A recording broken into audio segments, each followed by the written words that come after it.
রাজ্য সরকারি কর্মীদের বকেয়া মহার্ঘ ভাতা সংক্রান্ত মামলার গুরুত্বপূর্ণ একটি অধ্যায়ে প্রবেশ করেছে রাজ্য সরকার।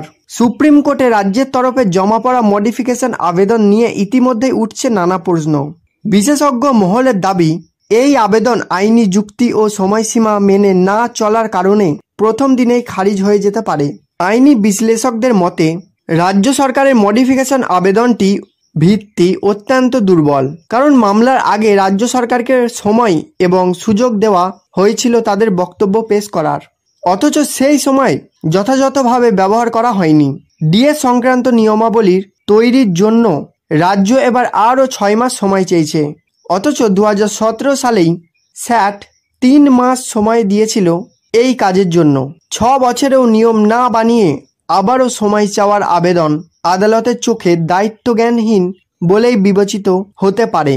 16 মে 2025 তারিখে সুপ্রিম কোর্ট স্পষ্ট নির্দেশ দেয় যে 6 সপ্তাহের মধ্যে রাজ্য সরকারকে ডিএর 25% মিটিয়ে দিতে হবে। সেই সময়সীমা শেষ হয় 26শে জুন, কিন্তু রাজ্য সরকার নির্ধারিত সময়সীমার মধ্যে কোনো পদক্ষেপ নেয়নি, বরং সময় পার হওয়ার পর 27শে জুন মডিফিকেশন আবেদন জমা দেয়। এই বিলম্ব আদালত অবমাননার পর্যায়ে পড়তে পারে।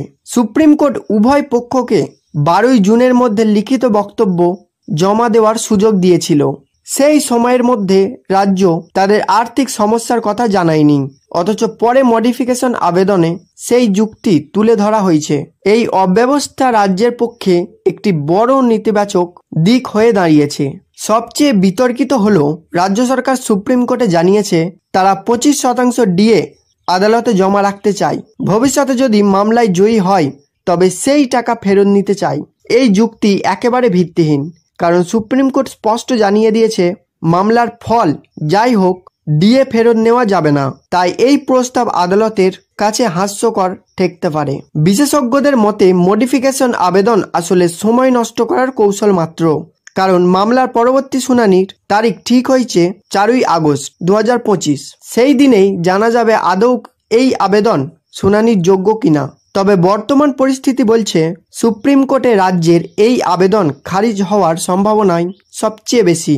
রাজ্য সরকারি কর্মীদের বকেয়া ডিএ মামলায় সুপ্রিম কোর্টের নির্দেশ অমান্য, নির্ধারিত সময়সীমা লঙ্ঘন এবং দুর্বল যুক্তি রাজ্যের মডিফিকেশন আবেদনকে হুমকি মুখে ফেলেছে। মামলার পরবর্তী শুনানি হবে 4ই আগস্ট 2025। সেদিনই স্পষ্ট হবে আদালতের অবস্থান। তবে কর্মীদের আশাবাদী থাকার কারণ যথেষ্ট রয়েছে। এখন প্রশ্ন, রাজ্য সরকার কেন মডিফিকেশন আবেদন করেছে? উত্তর, রাজ্য সরকার দাবি করেছে নিয়ম তৈরির জন্য আরও সময় প্রয়োজন এবং ডিএর টাকা জমা রাখতে চায় ভবিষ্যতের জন্য। প্রশ্ন, সুপ্রিম কোর্টের নির্দেশ কি ছিল? উত্তর, 16ই মে 2025 তারিখে নির্দেশ দেওয়া হয় 6 সপ্তাহের মধ্যে ডিএর 25% মিটিয়ে দিতে হবে। প্রশ্ন, রাজ্য সরকার কি সময় মতো সেই নির্দেশ পালন করেছে? উত্তর, না। নির্দেশের সময়সীমা শেষ হওয়ার পর 27শে জুন মডিফিকেশন আবেদন করা হয়েছে। প্রশ্ন, আবেদন খারিজ হওয়ার সম্ভাবনা কতটা?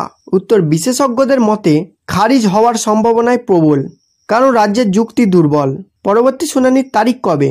উত্তর, মামলার পরবর্তী শুনানি হবে 4ই আগস্ট 2025।